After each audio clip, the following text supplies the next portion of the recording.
আপনারা একটি দল থেকে সাবধান থাকবেন। সেটা বর্তমানে মসজিদ, মাদ্রাসায়, রাস্তাঘাটে মানে ফেরিওয়ালার মতো শুরু করেছে। আমার নবীকে খাটো করে, ছোট করে। এটা আর অন্য কেউ নয়, এটা হচ্ছে আহলে হাদিস। আমি আগে বলছি এরা আহলে হাদিস নয়, এরা আহলে খবিস। কারণ নবীর সাথে যার সম্পর্ক থাকে না সে মুমিন হতে পারে না। নবীর সাথে যার মান সম্মান ইজ্জত, আমার নবীর যে মান সম্মান ইজ্জত নিয়ে যার টানাটানি করে তার মুসলমান নয়, তারা মুসলমান নয়, তারা মুসলমান নয়, তারা সরাসরি কাফের কাফের কাফের। কে সুপারিশ করবে বলেন? জোরে বলেন কে? আরো জোরে বলেন। একমাত্র আমার নবী সুপারিশ করবে। আলহামদুলিল্লাহ বলবেন না আপনারা? তারপরে খুশি না বেজার? জোরে বলেন খুশি না বেজার? আজকে তারা মসজিদে মসজিদে ক্যাম্পাসার করে, অনেক মসজিদে ক্যাম্পাসার করে, রাস্তাঘাটে ক্যাম্পাসার করে, ওয়াজ মাহফিলে ক্যাম্পাসার করে। এরপরে আপনারা দেখবেন যেইভাবেই সুযোগ পায় সেখানেই শুধু কথা বলে। নবী কখনো সুপারিশ করতে পারবে না। বুখারী হাদিস খুলে দেখুন, আমার নবী ছাড়া কোনো গতি থাকবে না। প্রশ্ন হলো, বুখারী কি চেঞ্জ হয়ে গেল? মুসলিম কি চেঞ্জ হয়ে গেল? নাসাই কি চেঞ্জ হয়ে গেল? চেঞ্জ হয় না। চেঞ্জ হয়েছে মুড মাইন্ড, চেঞ্জ হয়েছে আমাদের বিবেক। একমাত্র সুপারিশ করনে ওয়ালা যুবক ভাইয়েরা, মুরব্বী বাবারা, সবাই নামটি বলি, নবী মুহাম্মদ রাসূলুল্লাহ সাল্লাল্লাহু আলাইহি ওয়াসাল্লাম। একটু আওয়াজ কি দিয়ে বলা যাবে না সুবহানাল্লাহ? আরো জোরে বলেন না সুবহানাল্লাহ? তাহলে আমরা বুঝতে পারলাম যে আদম সফিউল্লাহ থেকে শুরু করে ইব্রাহিম নবী পর্যন্ত, ঈসা নবী পর্যন্ত কেউ সুপারিশ আমাদের পক্ষে কথা বলবে না। এখন প্রশ্ন হবে, সবাই বলেছেন লাস্তু লাহা, খুব দেমাগ দিয়ে শুনতে হবে। এই আলোচনা অনেক শোনেন, দেমাগ দিয়ে শুনতে হবেন। আপনার ইমানি দায়িত্ব, ইমানি কর্তব্য, কেউ যদি এই ধরনের কথা বলে তাকে ঘৃণা করা, প্রতিহত করা। আমার আল্লাহ কোরআন শরীফে কি বলেন? আমার আল্লাহ বলেন, ওয়ালাউ আন্নাহুম ইয যালামু আনফুসাহুম জাউকা ফাস্তাগফিরুল্লাহ ওয়াস্তাগফারা লাহুমুর রাসূল। জোরে বলেন সুবহান। এই আয়াত স্পষ্ট, এই আয়াতটা কিন্তু স্পষ্ট আয়াত, স্পষ্ট আয়াত। আমার আল্লাহ বলেছে, ওয়ালাউ আন্নাহুম ইয যালামু, নফসের উপরে জুলুম করেছো, অন্যায় করেছো, অপরাধ করেছো, জাউকা চলে যাবে, রসুলের দরবারে যাবে, রসুলের দরবারে গিয়ে আমি আল্লাহর কাছে অ্যাপ্লিকেশন করবে, আমি আল্লাহর কাছে দরখাস্ত করবে, আমি আল্লাহর কাছে কান্নাকাটি করবে। আমার রসুল যদি রিকমেন্ড করে, আমার রসুল যদি ফরওয়ার্ড করে, আমার রসুল যদি বলে তোমাকে ক্ষমা করে দিতে বলে, আমার আল্লাহ কয় লাওয়াজাদুল্লাহ লাওয়াজাদুল্লাহ লাওয়াজাদুল্লাহ, অবশ্যই আমাকে পাইবা তাওয়াবার রহিমা, ক্ষমাদাতা হিসাবে। অর্থাৎ রসুল যদি কাউকে ক্ষমা করে দিতে বলে রে, আমার আল্লাহ তাকে ক্ষমা করে দিবে। আমার আল্লাহ কি করবে? ক্ষমা করবে। হাসরের ময়দানে এই কিয়ামতের অবস্থায়, আজকে জুমার আলোচনা, কিয়ামতের অবস্থা ঠিক সবাই কেউ সুপারিশ করবে না। যখন ঈসা নবী আলাইহিস সালাতু ওয়াস সালাম যখন আমাদেরকে বলবে, আমাদের ঠিকানা দিবে, নবী মুহাম্মদ রাসূলুল্লাহ সুপারিশ করবে, তখন আমাদের অবস্থানটা কি হবে? তখন আমরা কান্নার রোল, কান্নার মিছিল, কান্না সহকারে সবাই একত্রিত হয়ে আমরা সবাই নবীর কাছে চলে যাব। নবী সেজদায় পড়ে থাকবেন, নবীকে বলবো আয়াকা রাসূলুল্লাহ, আয়াকা হাবিবাল্লাহ, ইয়া রাসূলুল্লাহ, ইয়া হাবিবাল্লাহ, ইয়া নবিয়াল্লাহ। আমরা বলে বলে ডাক দিব আমার নবী। তখন সেজদা থেকে মাথা উঠাবেন। জোরে কি বলা যাবে না সুবহানাল্লাহ? উম্মত ডাক দিবে, উম্মত সালাম দিবে, উম্মত সালাতু সালাম পড়বে, আমার নবী সেজদা থেকে মাথা উঠাবে। এর চাইতে মায়ার নবী কে থাকতে পারে? এর চাইতে মায়ার মানুষ কে থাকতে পারে বলুন?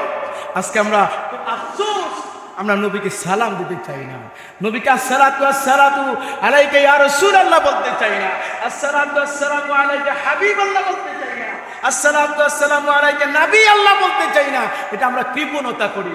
অথচ হাসরের ময়দানে আপনি যখন নবীর কাছে যায় বলবেন আসসালাতু আসসালামু আলাইকা ইয়া রাসূলুল্লাহ, সবাই বলেন না আসসালাতু আসসালামু আলাইকা ইয়া রাসূলুল্লাহ, আসসালাতু আসসালামু আলাইকা ইয়া হাবিবাল্লাহ, আসসালাতু আসসালামু আলাইকা নবী আল্লাহ।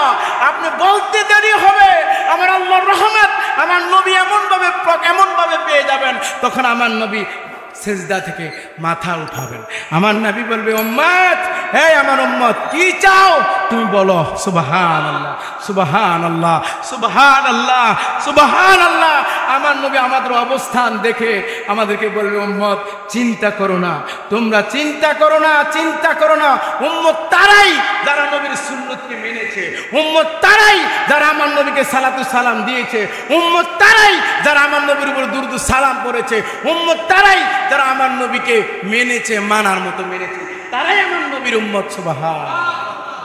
আমার নবী যখন বলবে উম্মত কি চাও,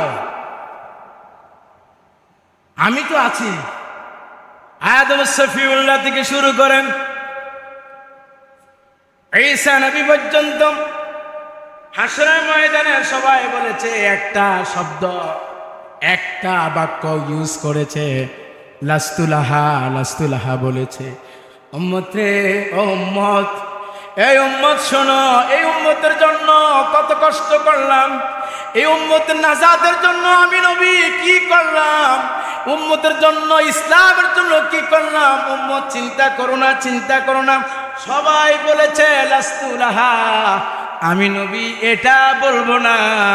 কারণ কি? কারণ হাসরের ময়দান, কিয়ামতের ময়দান, কিয়ামতের মাঠ, সমস্ত কিছু আমার আল্লাহ সাজাইছেন আমার এই নবীর কারণে, এই নবীর কারণে, এই নবীর কারণে মাঠ সাজানো হলো। সবাই বলেছে লাস্তুলাহা, আমি বলবো আনা লাহা আনা লাহা আনা লাহা। উম্মত চিন্তা করো না, পেরেশান হয়ো না, কান্নাকাটি করো না, কান্নাকাটি করো না। আমি নবী বললাম আনা লাহা, এটার উপযুক্ত আমি নবী নিজেই। আজকে আমি তোমাদেরকে সবাইকে নিয়ে আল্লাহর দরবারে ক্ষমা প্রার্থনা করব। নিঃসন্দেহে আল্লাহ তোমাদেরকে ক্ষমা করে দিবেন। জোরে বলেন সুবহানাল্লাহ, আরো জোরে বলেন না সুবহানাল্লাহ। আমার নবী তখন সিজদা দিবেন। তখন কি করবেন? সিজদা দিবেন। সবাইকে আমার নবীর উম্মত, কথা বলেন, সবাইকে আমার নবীর উম্মত? সবাই আমার নবীর উম্মত না। সন্তান জন্ম দেয়, বাবা তার সন্তানকে জন্ম দেয়, কিন্তু যদি বাবার আইন বাবাকে সম্মান না করে, বাবাকে ভালো না বাসে, বাবাকে অমান্য করে, তাহলে কি সেইভাবে আদর পায়? কথা বলেন, সেইভাবে আদর পায় না। বিসমিল্লাহে ওয়া আলা মিল্লাতে রাসূলিল্লাহ বলে বলে আমি আপনাকে বুকিং দিতে পারি, বিসমিল্লাহে ওয়া আলা মিল্লাতে বলে বলে আমি মাওলানা, আমি মুফতি বুকিং দিতে পারি, হাফেজ বুকিং দিতে পারে, মুফতি বুকিং দিতে পারে, সবাই বুকিং দিতে পারে, সমাজের লোক বলতে পারে বিসমিল্লাহি ওয়া আলা মিল্লাতি রাসূলিল্লাহ বলে বুকিং দিতে পারে। তবে খবরদার, আমার নবী এই লাশটাকে রিসিভ করলো কিনা একমাত্র জানেন কে? জোরে বলেন না, আরো জোরে বলেন। এই যে রিসিভ করবে কি করবে না এটা জানে কে? তাহলে আল্লাহ জানে। শুধু যে আল্লাহই জানে, আপনি একটু একটু জানেন। কেমনি জানেন? কারণ আল্লাহ তো অফেন্ড করে দিয়েছেন, আল্লাহ অফেন্ড করে দিয়েছেন। মাইয়াতু রাসূলা ফাকাদ আতা আল্লাহ, রাসূলের আনুগত্যটা মানে আল্লাহর আনুগত্য। আরো জোরে বলা যাবে না সুবহানাল্লাহ? রাসূলের আনুগত্যটাই কিন্তু আল্লাহর আনুগত্য। আল্লাহ আবার অফেন্ড করে দিয়েছেন, আল্লাহ খুলে দিয়েছেন আপনাকে যে আমার রাসূলের ভালোবাসাটা মানে আমি আল্লাহর ভালোবাসা, আমি আমার রাসূলের আনুগত্যটা মানে আল্লাহর আনুগত্য। এখন যারা আনুগত্য করেছে, যারা ভালোবেসেছে, যারা আমার রাসূলের সুন্নাত তরিকায় চলেছে, একমাত্রই তারা নাজাত প্রাপ্ত দল। সেটাই হচ্ছে আহলে সুন্নাহ। জোরে কি বলা যাবে না সুবহানাল্লাহ? আর আহলে সুন্নাহ কারা? প্রশ্নটা হলো আহলে সুন্নাহ কারা? আহলে সুন্নাহ হচ্ছেন হক্কানি ওলি আল্লাহর দল, অর্থাৎ নবীর দল, অর্থাৎ নবীকে যারা তাজিম করে, নবীকে যারা ভালোবাসে, অর্থাৎ নবী সুন্নাহ তরিকা যারা চলে, হক্কানি ওলি আল্লাহ যারা, তারাই হচ্ছে আহলে সুন্নাত ওয়াল জামাত। জোরে বলেন সুবহানাল্লাহ। তো আমার নবী তখন সেজদা দিবেন, মায়ার সেজদা, মহব্বতের সেজদা। সুবহানাল্লাহ, সুবহান। যেই মাত্র একটা সেজদা দিবেন, সেজদা দিয়ে যখন কাঁদবেন, আমার আল্লাহ সুবহানাহু ওয়া তাআলার মায়া লাগবে, মহব্বত লাগবে। হাবিব আপনি কেন কাঁদেন? আপনি কেন কাঁদেন? ইরফা রা'সাকা ইলাস সামা, আপনি আসমানের দিকে মাথা উঠান। সুবহানাল্লাহ, সুবহানাল্লাহ। ইরফা রা'সাকা ইলাস সামা, আপনি আসমানের দিকে মাথা উঠান। আল্লাহর হাবিব যখন আসমানের দিকে মাথা উঠাবেন, তখন আল্লাহ বলবেন, হাবিব আপনি কি চান? আল্লাহ বলবে, আপনি কি চান? রাসূল বলবে, আল্লাহ রব্বে কারীম, আমি চাই আমার উম্মত জান্নাতি হয়ে যান, আমার উম্মতকে আপনি মাফ করে দেন, আপনি উম্মতকে মাফ করে দেন। তখন আমার আল্লাহ বলবে, যান আমি কিছু সংখ্যক উম্মতকে মাফ করে দিলাম। আবার নবী সেজদা দিবেন, আবার নবী যখন সেজদা দিবেন, আমার আল্লাহর আবার মায়া লাগবে। আমার আল্লাহ ডাক দেবে, হাবিব, ও বন্ধু মুস্তাফা, ও বন্ধু হাবিবুল্লাহ, আপনি যে আবার সেজদা দিলেন। আমার নবী বলবে, আল্লাহ রব্বে কারীম, আমি সেজদা থেকে মাথা উঠাইলাম, আপনি আমাকে বলে দিয়েছেন কিছু সংখ্যক উম্মতকে মাফ করেছেন। এখন প্রশ্ন হলো, কোন সে উম্মতদেরকে মাফ করলেন? এখন কাদেরকে আপনি মাফ করলেন? আমার আল্লাহ আবার জানিয়ে দিবেন, হাবিব আপনি কান্না করবেন না, যান যান, আমি আপনার উম্মতকে আবারও ক্ষমা করে দিলাম। আরো জোরে বলেন না সুবহানাল্লাহ। এখনো কমপ্লিট হলো না, এখনো কমপ্লিট হলো না। আবার নবী সেজদা দিবেন, সেজদা নেওয়ার পরে এখন আর সেজদা থেকে মাথা উঠায় না। ইয়া হাবলি উম্মতি, ইয়া হাবলি উম্মতি, ইয়া হাবলি উম্মতি, উম্মতি বলে পেরেশান হয়ে যাচ্ছেন। আমার নবী মাথা উঠায় না, আমার নবী মাথায় উঠাতে চায় না। আমার আল্লাহ বলে, ইরফা রা'সাকা ইলাস সামা, আপনি উঠান, মাথা উঠান, কি চান আপনি আমার দরবারে আজকে বলুন।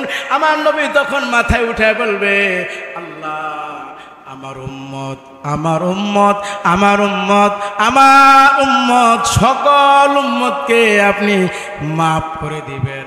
এখন সকল উম্মত কারা? সবাই তো নবী মুহাম্মদী, সবাই তো নবী মুহাম্মদী। আমার নবী বলবে, সবাইকে আপনি মাফ করে দেন, উম্মতকে মাফ করে দিবেন। তখন আমার আল্লাহ একটা শর্ত জুড়াই দিবেন। আমার আল্লাহ বলবে, হাবিব আপনাকে আমি সুপ্রিম অথরিটি পাওয়ার দিলাম, আপনাকে আমি ইজাজত দিলাম, আপনাকে আমি হুকুম দিলাম, আপনি যাকে মনে চায়। সুবহানাল্লাহ বলেন। এখন পয়েন্ট দেখেন, এতক্ষণ বলেছে সকল উম্মত, আর এখন আল্লাহ বলে, হাবিব আপনাকে আমি সুপ্রিম অথরিটি পাওয়ার দিলাম, আপনাকে আমি ক্ষমতা দিলাম, আপনাকে আমি বলে দিলাম যে আপনি যাকে চান। সুবহানাল্লাহ বলবেন না? আরো দূরে কি বলা যাবে না সুবহানাল্লাহ? আপনি যাকে চান, আপনি যাকে আপনি মনে করেন, যাকে আপনি ভালোবাসেন, যার কথা, যার প্রেম, যার মহব্বত আপনার অন্তরে আছে, যার মহব্বত প্রেম যারা পরিমাণ আছে, এগুলিকে দেখে দেখে আপনি নিজ হাতে জান্নাতে নিয়ে যান। সবাই তো এখন বলে যে আমরা তো নবীর উম্মত, আমরা তো জান্নাতে যাব। আরে নবী যাকে নিবেন, নবী যাকে সিলেক্ট করবেন, নবী যাকে দেখবেন, দেখে সে বুঝবে যে আমাকে ভালোবেসেছে, যারা পরিমাণ ঈমান অন্তরে আছে, তাকে নিয়ে যাব। কথার ভিতরে একটি কথা বলে দেব, আহলে কাউকে নাম মেনশন করছি না, শুধু এটা নাম মেনশন করলেই, না করলে আমি হচ্ছে ঈমানে আমার দুর্বলতা ফিরে যাচ্ছে। আপনারা একটি দল থেকে সাবধান থাকবেন, সেটা বর্তমানে মসজিদ, মাদ্রাসায়, রাস্তা ঘাটে মানে ফেরিওয়ালার মতো শুরু করেছে। আমার নবীকে খাটো করে, ছোট করে। এটা আর অন্য কেউ নয়, এটা হচ্ছে আহলে হাদিস। আমি আগে বলছি, এরা আহলে হাদিস নয়, এরা আহলে খবিস। কারণ নবীর সাথে যার সম্পর্ক থাকে না, সে মুমিন হতে পারে না। নবীর সাথে যার মান সম্মান ইজ্জত, আমার নবীর যে মান সম্মান ইজ্জত নিয়ে যারা টানাটানি করে তারা মুসলমান নয়, তারা মুসলমান নয়, তারা মুসলমান নয়, তারা সরাসরি কাফের কাফের কাফের। নবীর ঈমান আছে, নামাজ আছে, নবীর ঈমান আছে, তাজদুদ আছে, নবীর ঈমান আছে, সব আছে, টুপি আছে, পাগড়ি আছে, নবীর ঈমান সব আছে, নবী নাই কিচ্ছু নেই। আজকে জুমার আলোচনা এতটুকুই কিয়ামতের অবস্থান। আমি আপনাদেরকে প্লিজ হাতে ধরে বলছি, পায়ে ধরে বলছি, ঈমান রাখা খুব কঠিন, ঈমান রাখা খুব কঠিন। এই মহা মুসিবত থেকে যদি বাঁচতে চান, এই মহা সংকট থেকে যদি আপনি উদ্ধার হতে চান, আমি আপনাদেরকে বলব একটা শীতল ছায়াতলে আসুন, একটা শীতল ছায়াতলে আসুন। শীতল ছায়াতলটা কি? রোদ পড়েছেন, খুঁজ করতেছেন কোন গাছের নিচে গেলে ছায়া পাওয়া যাবে।